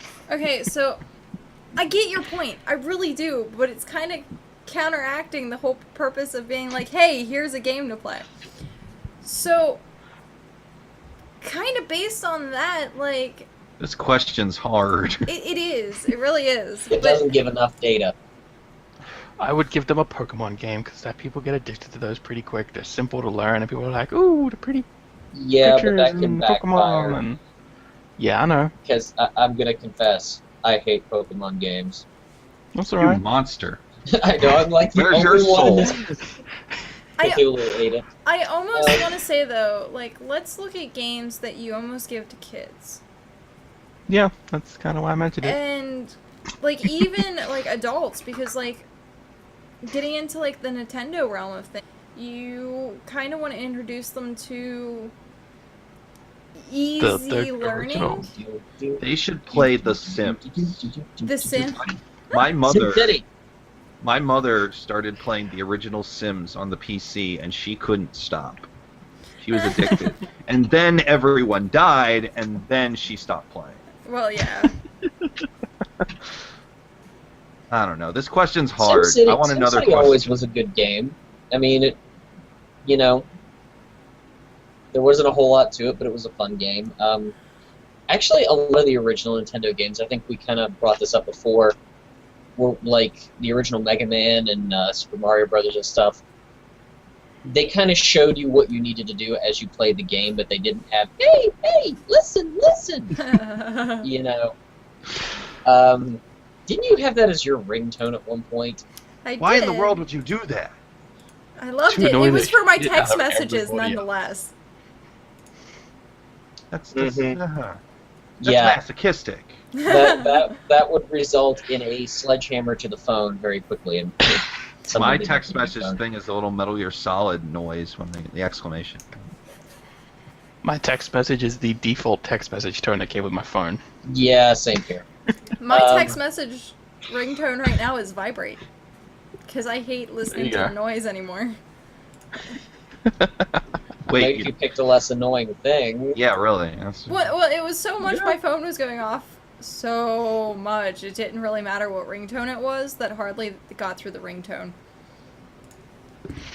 It'd be How like, do you hey! stop it? And then like another message pop, hey! Another message pop up, hey! I'm like, oh dear God. that's the entire supportive argument against using that ringtone. Well, Yep. it's ringtones in general. But yeah, I mean, maybe some. We of should the all old- just start texting Kat just to see what happens. Although she put on vibrate, so it wouldn't It's work. all anymore. it's always God. on vibrate. I That can't. I don't have your keep guys' in phone mind. numbers. Keep in mind my sleep schedule, guys. What's sleep schedule? Exactly. So when I manage to sleep, then it's just like, oh my God, I'm sleeping, and I go comatose. Wait, things can wake you up when you Comatose? sleep. Comatose? Aren't you the person who told me you Toast? slept through a hurricane? I did. I have slept through a hurricane. I'm gonna start using comatose. 'Cause that's, Comatose. that's really funny. Which, if you're a Jeff Dunham fan, that brings up a whole new joke. What? I'm not a Miss- Jeff Dunham fan. Jeff Dunham needs to write better jokes. You know what that's like, right? Mr. Hurricane. Hurricane. But, anyway. No, I think, actually, if I'm really gonna have to go with something, some of the old Nintendo games and some of the old Sega games. Just because back then, they didn't have the really pretty graphics to rely on, or IPOs that everyone just automatically bought the first day they came out. They actually had to make good games, or they just didn't sell. And there were some games that were just really good at teaching you how to play the game as they went without beating you in the face with it. And some that got secretly buried in the desert somewhere. Phone home.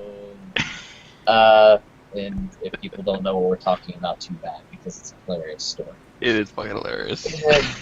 But, I mean, yeah, like the original Mega Man and the original Mario Brothers, they were not easy games, but they had a little bit of, okay, maybe Mega Man more so than Mario Brothers, but they had a little bit of a story going on, and, you know, you could figure out how to play it. A lot of the old arcade games were, you know.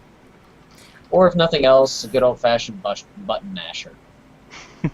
So It something is always fun. something that, like, personally I've come down to realize, though, because gaming has been out for so long and has become such a popular thing, I think the gaming community is kind of automatically assumed you know what you're doing.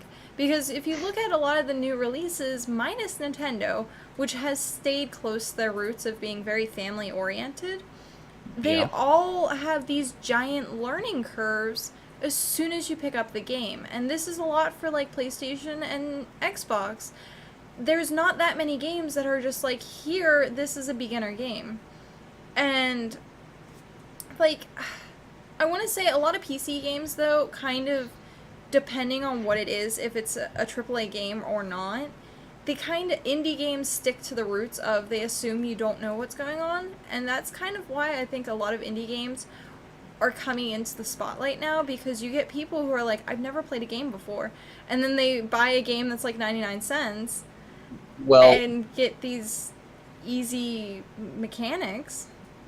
And still pretty playing fun. devil's advocate a little bit, one of the reasons the AAA developers don't do that as much is because if you put in to a game easy content or a tutorial area or something, you have...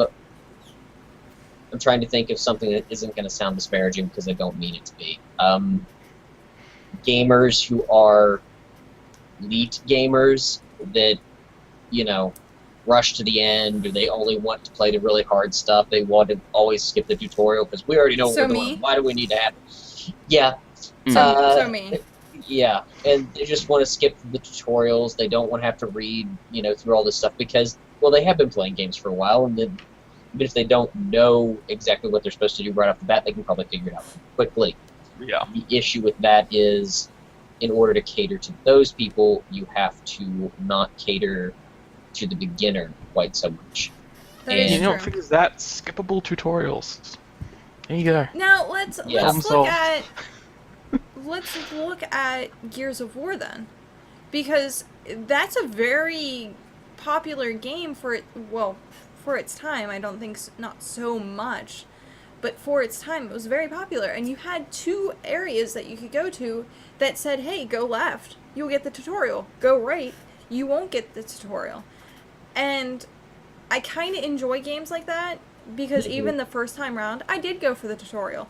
I went, hey, I want to know what's going on in this game. I kind of want to go through the tutorial. It ended up being like an hour-long tutorial, and as soon as I realized that, I kind of bashed my head into the controller. But for me, I know general mechanics of a first-person shooter. Like a lot of people, you look at a keyboard and your mouse, okay, your mouse is going to make you look, R is going to reload, usually the shift is the crouch of some sort, space is going to jump. It's the same general mechanics per game. Yeah. And the reason for that, and I got into this discussion with someone the other day, is if you look at most of your games, they'll say powered by Unreal or, you know, this engine or that engine. A lot of the games we're playing right now are still running off of the engine that ran either Unreal Tournament, Half-Life 1, or Half-Life 2.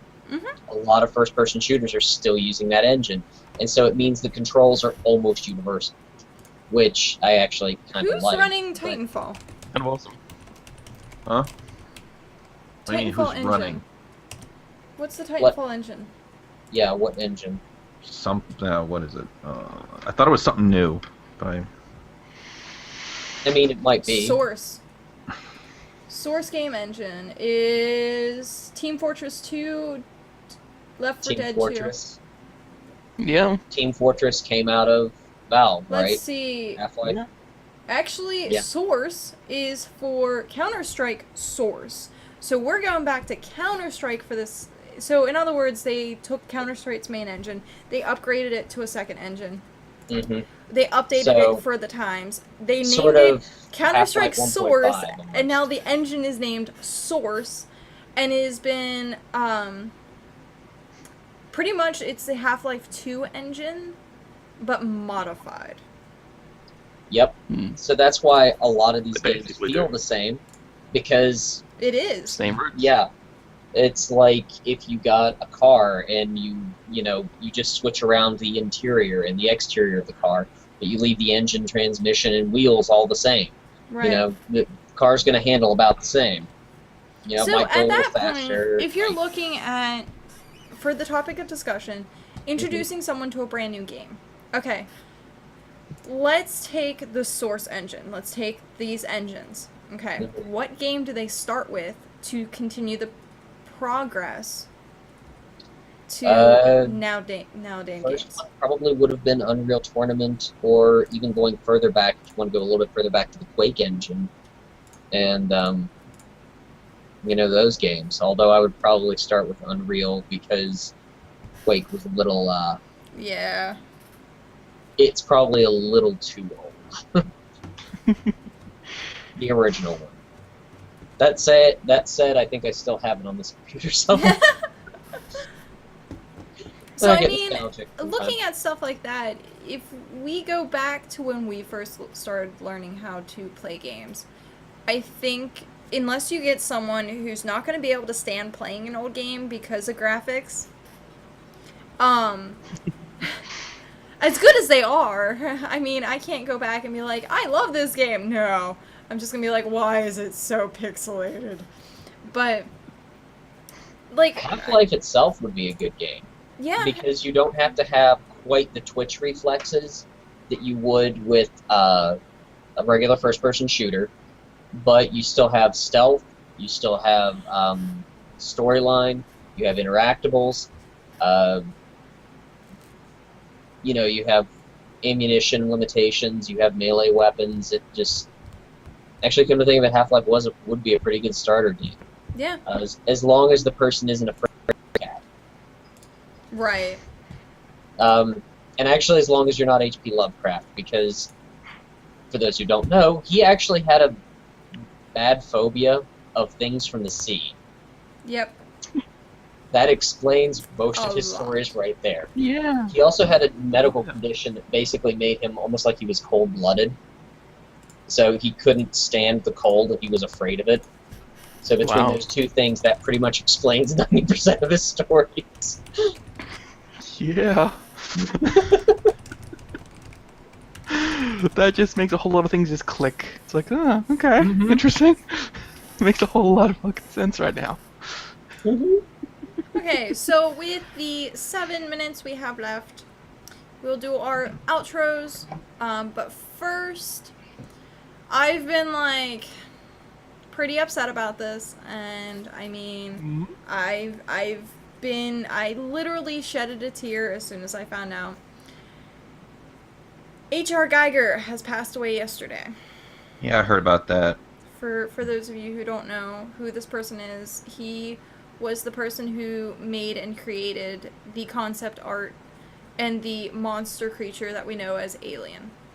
And cool. he has been a huge influence with sci-fi, a lot of dark fantasy, stuff like that. And yesterday he just passed away at the age of 72 or 74. I think 74. Wow, I didn't 74? realize he was that old. Yeah.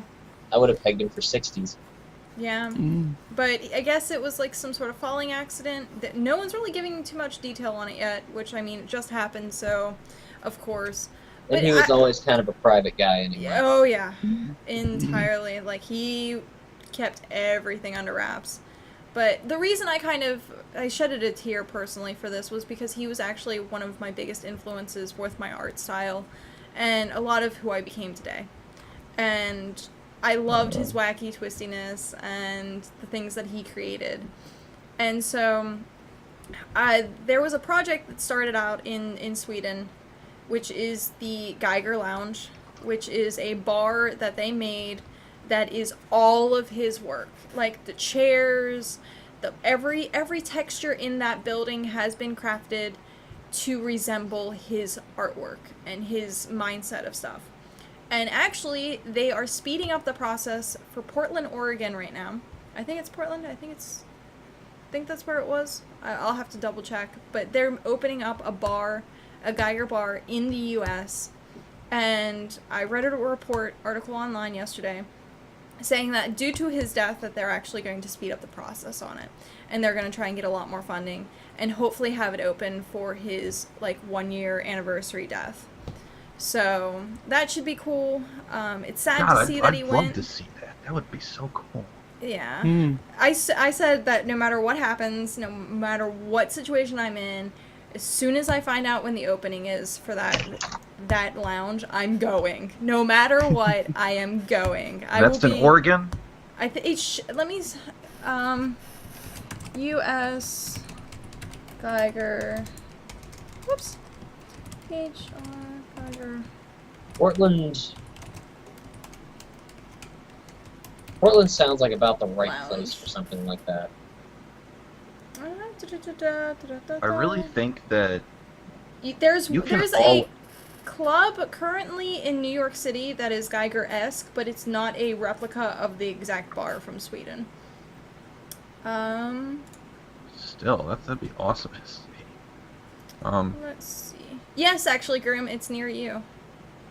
I want to go because this sounds awesome. Because the interesting thing about anything that H.R. Geiger is you always know when it's a Geiger work. There's just this very definitive style, even when if it's not like all silver metal like he did. I can't find where the article went. Oh, I should have saved it. It's Damn it. just you always can tell. I mean, I one person I don't remember who posted something that said H.R. Geiger's work is one of the few artist works that I would actually pay money to own in my house. So they have this big poster of one of his works. I can't remember what it was, but so now I'm tempted to like watch like Eraserhead or the Alien movies or I haven't had an Alien movie marathon in a while. I think I need to do that again. And I know that like Is that on people Netflix? like he made Probably. the Oh, I'm sorry, it's not Sweden, it's Switzerland. I'm sorry, Grim. he made the Korn microphone stand for the lead singer of Korn, Jonathan Davis, and he made that the window licker piece of work, which eventually that sort of design made it into the Aphex Twin video called Window Licker. And you know, after I heard that Geiger passed away, I listened, I watched the Aphex Twin Window Licker video, and I made it the song of the day because I do that every day on Facebook and Twitter. And I'm like, this is for Geiger because he was so definitive. You could always tell when it was a Geiger work. And maybe I should I should go find Darkseid or Darkseid 2, those video games that had a huge amount of Geiger imagery, because I think he actually worked on it. These two really old PC point-and-click adventure games. I know Peanut Butter Gamer, one guy I follow on YouTube, he actually did some videos about the Darkseid games, and he reposted, he kind of dedicated a few tweets to Geiger because he was apparently a big fan of Geiger's Darkseid work.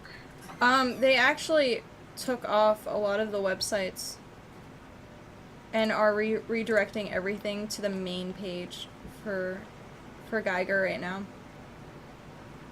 I would buy like a framed version of his art because there's so much definitive style, and the way he interpreted these very sexual images and into something very cold and mechanical. That's just, no one really did that, because you can always tell. And it's very sad that he passed away because the Alien movies are all about sexual imagery. I mean, it's completely unrestricted. I just love the fact that Chess There it Burster is. was like they didn't tell anyone what was going to happen. I know, So that the reaction was... is real. That is true horror on those That people's is true, faces. because I mean, if they told it, they would have reacted completely differently. And I think it's kind of weird how certain, like... But can you imagine seeing that little thing pop out of your chest and like everyone's just like, what the fuck? Yeah, that would be... No one told us this was going to There are happen. a lot of situations in movies that were unscripted, like in The Never-Ending Story. Because, like that part where the horse is going into the swamp and the kid's crying. As it turns out, the kid got his leg caught in the elevator, which was used to lower the horse into the swamp. So the kid was screaming because he thought he was going to die. So it Interesting. is for, it says Portland, Oregon. And it is the amazing sci-fi hotel that is working hand in hand with the people in Switzerland for the actual Geiger bar that's currently there. So they're going to Cool. collaborate and make the lounge for the United States. Because there's currently 2 places already that have Geiger-esque places, but they're Seen them not on the New- full lounge. There is one in Seattle, one in New York, one in Los Angeles, New Orleans, and San Francisco.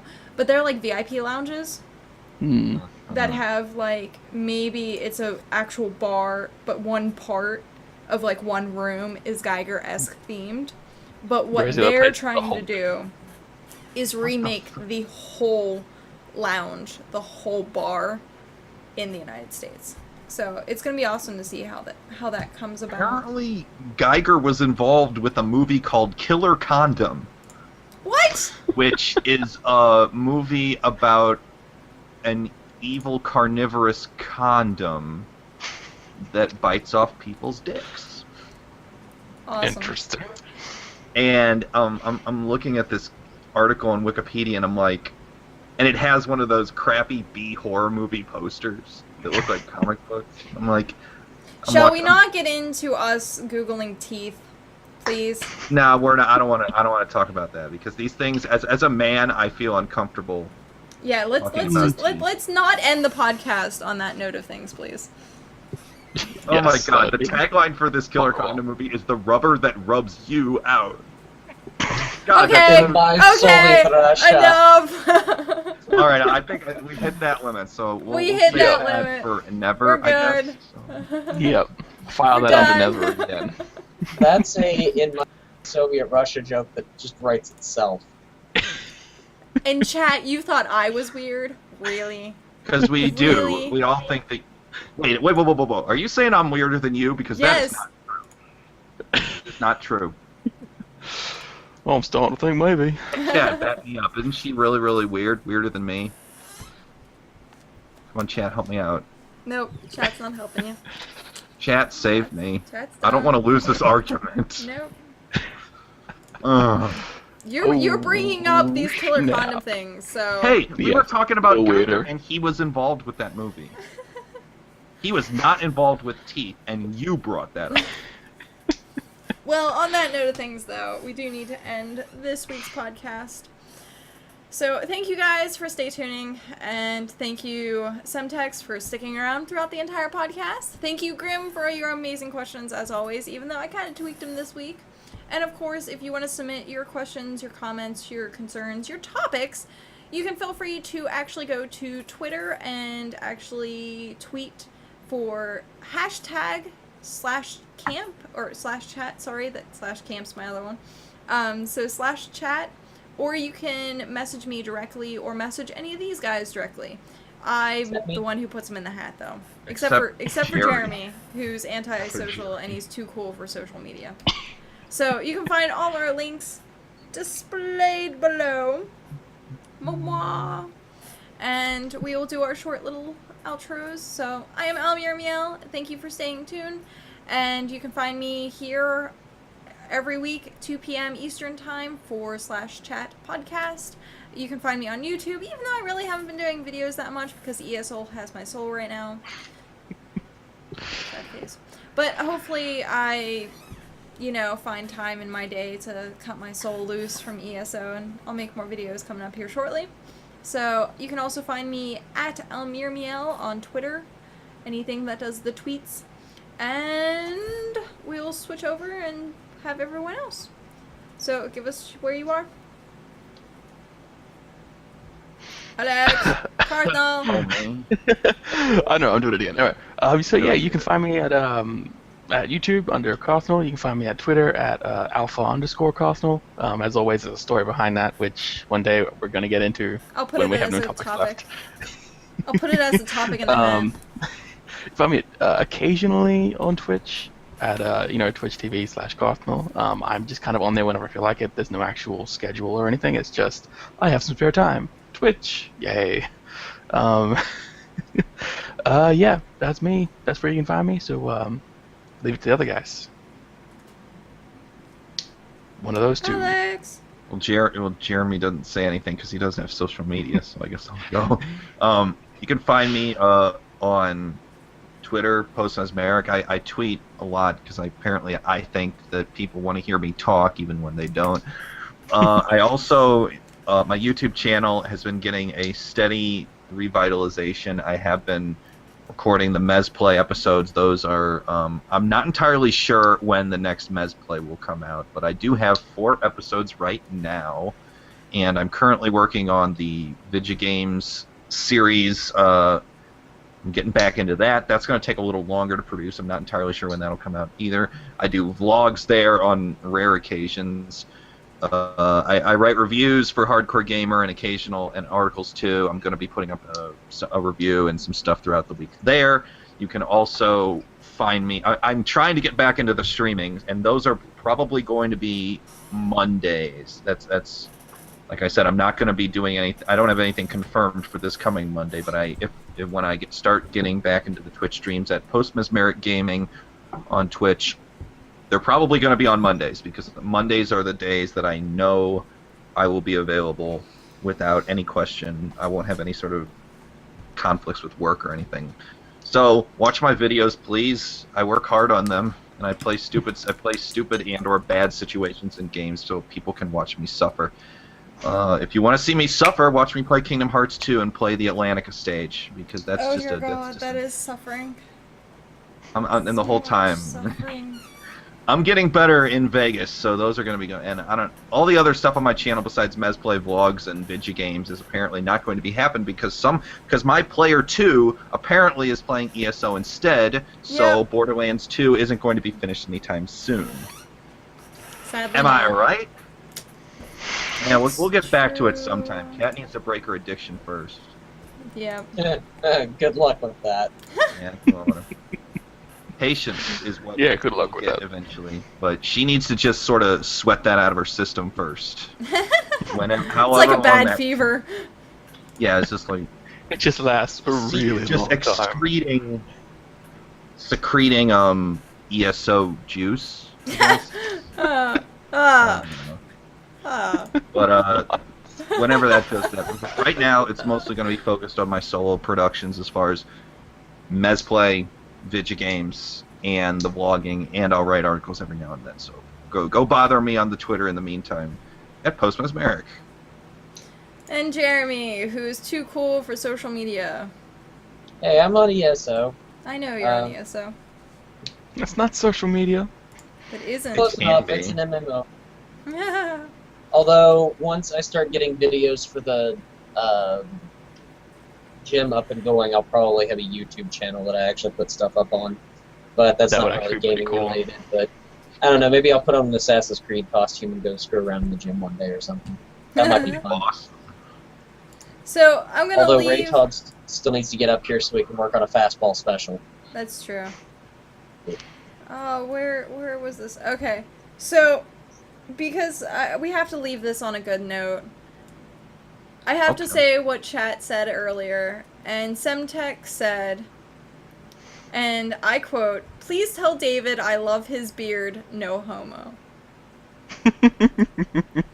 Who said that? Thank you. Semtech. Okay, It's because we about heard time that people before, started haven't we? getting glorious. That is my beard. So Glorious. Mm-hmm. yeah, that's I think that's gonna be the name of our episode this week. I love it so. because it's got me in the title.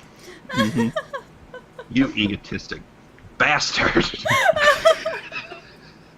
It That's comes okay. out We make fun of David a lot, so We he should do. be able. He should. We make He fun should of be able to Australian get a some lot. recognition. It's going guy you will ever meet. That's just how it is. Yeah. Yeah. He's So very One day I will get them all. that has been our Anyway. episode this week for Slash Chat. Stay tuned next week, 2 p.m. Eastern Time, right here on twitch.tv/OwlMeowMeow. And until next time, guys, have fun. Bye-bye. See ya.